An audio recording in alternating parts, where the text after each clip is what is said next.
You asked for it, so I am making dehydrated meals for backpacking. Is that really a half cup? Can't open it. And I'm not a chef. Okay, great.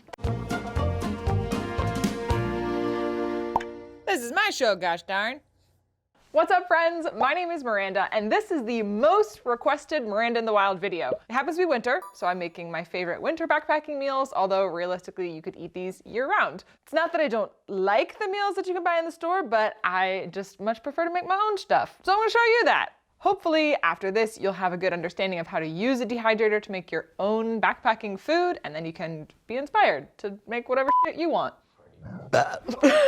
So this is my dehydrator. It's a little dirty. It basically just sucks all of the moisture out of the food. It dehydrates it. That's why it's called a dehydrator. If you don't own a dehydrator, you can actually dehydrate your food on the lowest temperature setting in your oven, but make sure you monitor it really carefully. It's very easy to burn food dehydrating it in the oven, so you have to really keep an eye on it. If you start to get really into dehydrating your own meals for backpacking, I would highly recommend getting a dehydrator. I think it's a worthwhile investment. The one that I got is pretty inexpensive, but there are some really nice ones that have all sorts of different settings and gadgets and stuff. The basic parts of a dehydrator that you'll find are a temperature gauge. You can see this goes from 95 up to 160. And on mine, you actually have a temperature guide on how to dehydrate stuff.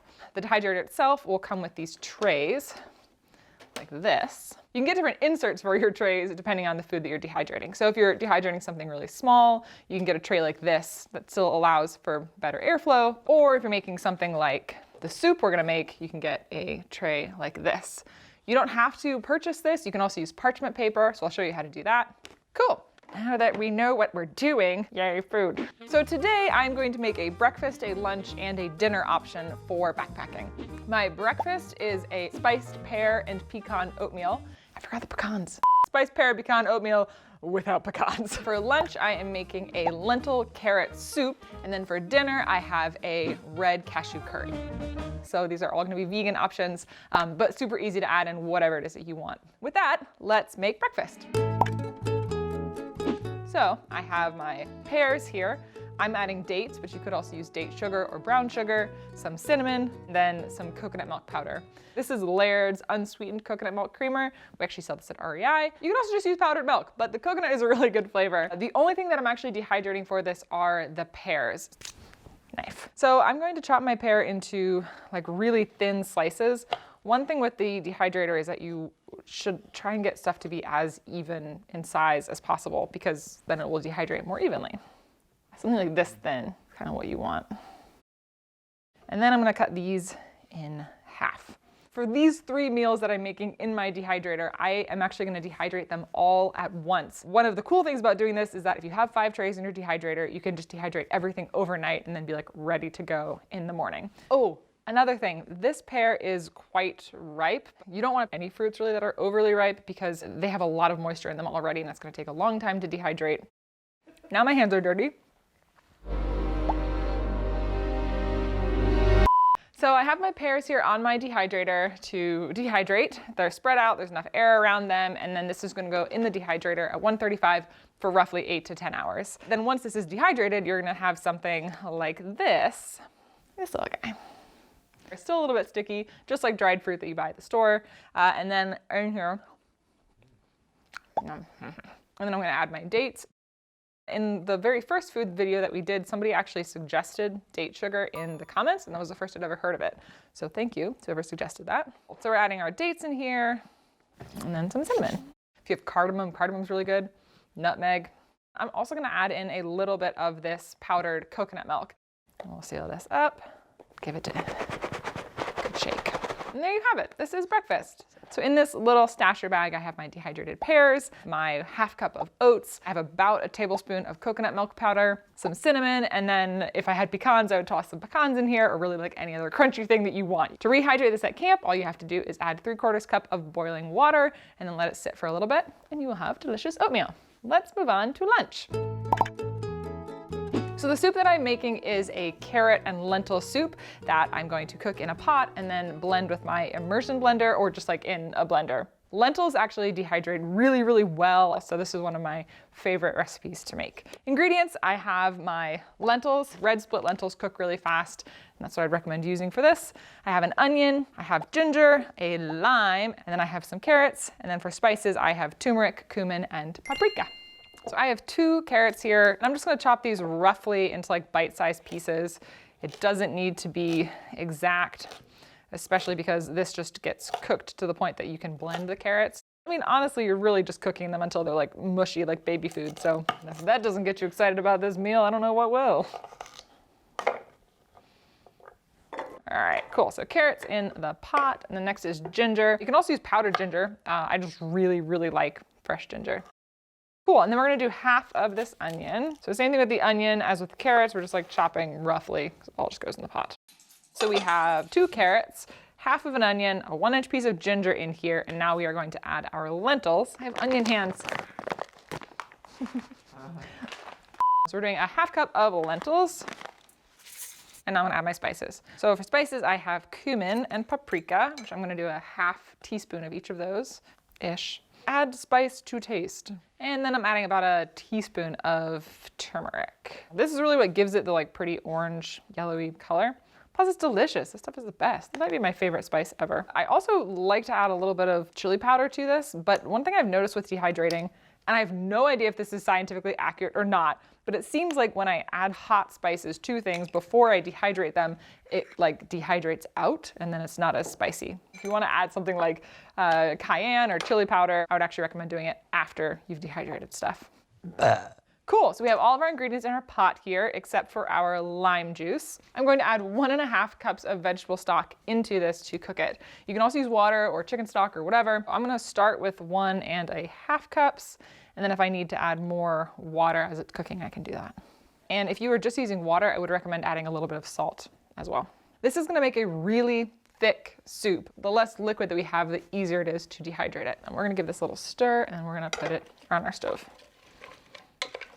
So as you can see, there's like really just enough liquid in there so that we're covering the lentils, but some of the vegetables aren't even fully covered. That's what we want.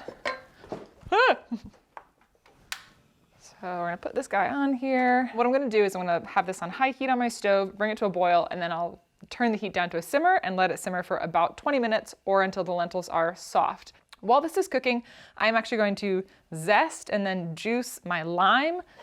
I should have brought my zester. So I got this weird ass peeler. This is terrible. This is gonna be like the worst lime zest ever. All right, so my soup has come to a boil, and that smells so good. I'm going to turn the heat down on here and let this simmer for about 20 minutes or until the lentils are soft. With red lentils, they'll actually start to break apart, and that's really what you're looking for. Again, since this is gonna be blended, we want the vegetables as soft as possible until everything is soft. Ah, yeah, all right. Oh, look at how good this looks. So it's been about 20 minutes. As you can see, my lentils have totally broken down, which is great. That's what I want. Now that all my vegetables are cooked, my lentils are super soft, I'm going to blend this soup with my immersion blender.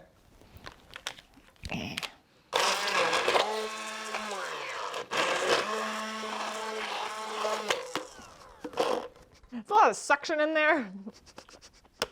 Okay, great. All right. I've basically made baby food.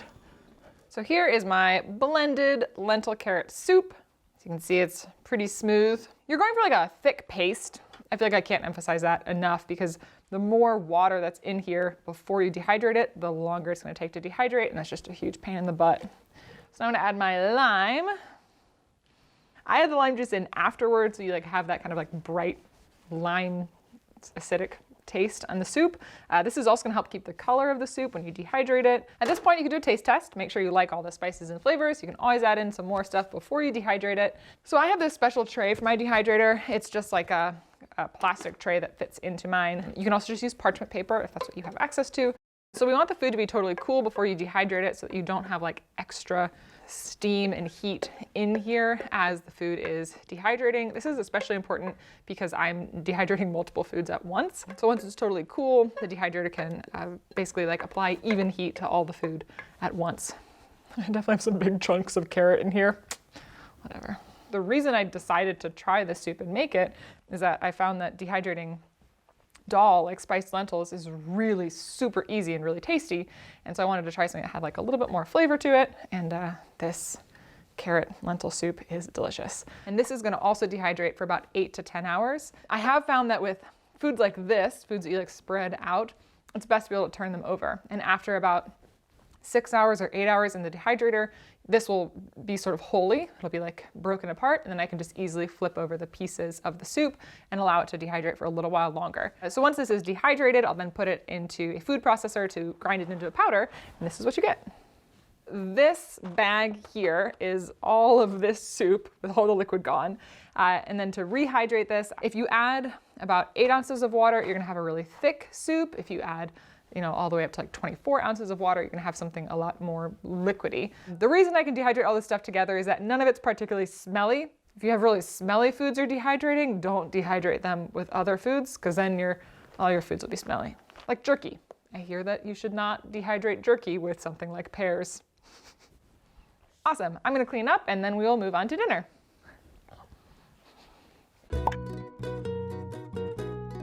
So the last meal that I'm making in my dehydrator is a red curry with cashews. I'm gonna get a new tray for my dehydrator.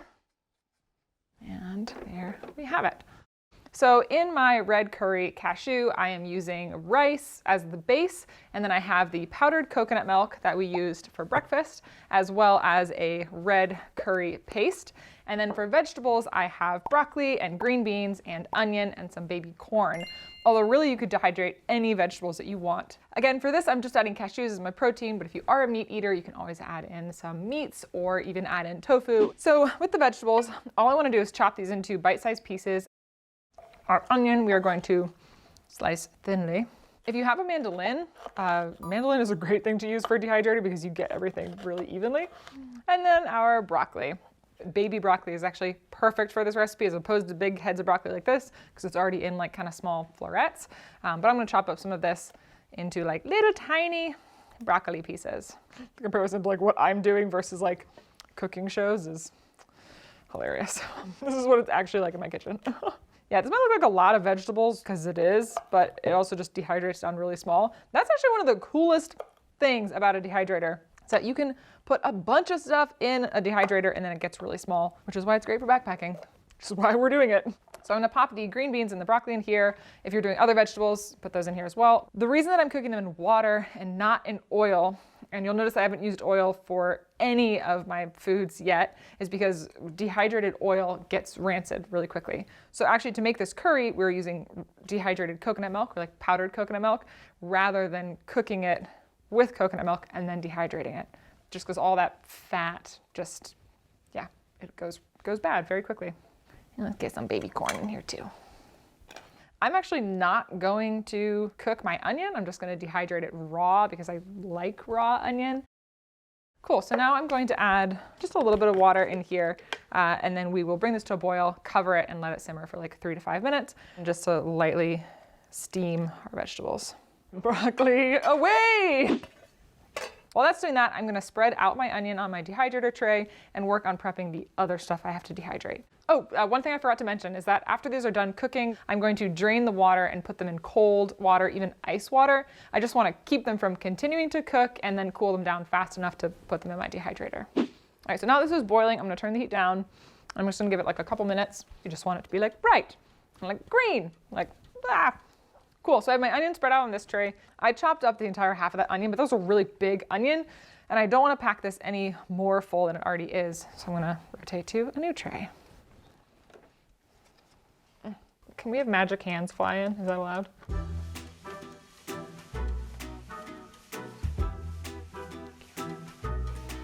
Great, so I have a tiny piece of parchment paper here, and I'm going to put about 1.5 tablespoons of red curry paste onto this parchment paper. So I'm just spreading this out into a thin layer on the parchment paper, kind of like we did with the soup, so that it dehydrates quickly. Oh yeah, okay, cool. So you can see, those are done. See how bright green my broccoli is? Looking good. I'm gonna go drain this and put it in cold water. Great, bye.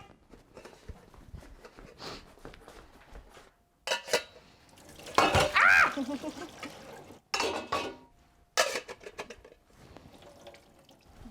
All right. Great. So here we have our veggies. And again, I just want there to be enough space around the vegetables so that they can get like enough airflow to dehydrate. We're running out of space. I'm gonna take some of my lime zest. I'm gonna put that onto my curry paste like this, and then put this on the tray where I have room. So you can see this is kind of what you end up with. With my curry paste, after I dehydrated it on the parchment sheet, I just like broke it apart. It was, for me, a lot less brittle than like the soup was, but if you have curry paste that dehydrates and becomes like really thick and brittle, you can always just put it in your food processor, your blender, and like blend it into a powder. And then to rehydrate this at camp, all I have to do is pour in about 2 to 2.5 cups of boiling water, close this up and let it sit for like 20 minutes. And there you have a delicious coconut cashew curry. Really all it is you just cook some vegetables a little bit, you dehydrate them, you dehydrate some curry paste, and you throw it all together with instant rice. I hope you found this video helpful. If you want to see more dehydrated food videos, let me know in the comments below. If not, tell me a fun joke. If you liked the video, hit the like button. And if you haven't already, subscribe to the channel. And I will see you all in the wild. Bye. Crazy hands. Dehydrator. Sounds like a mythical creature. Dehydrator!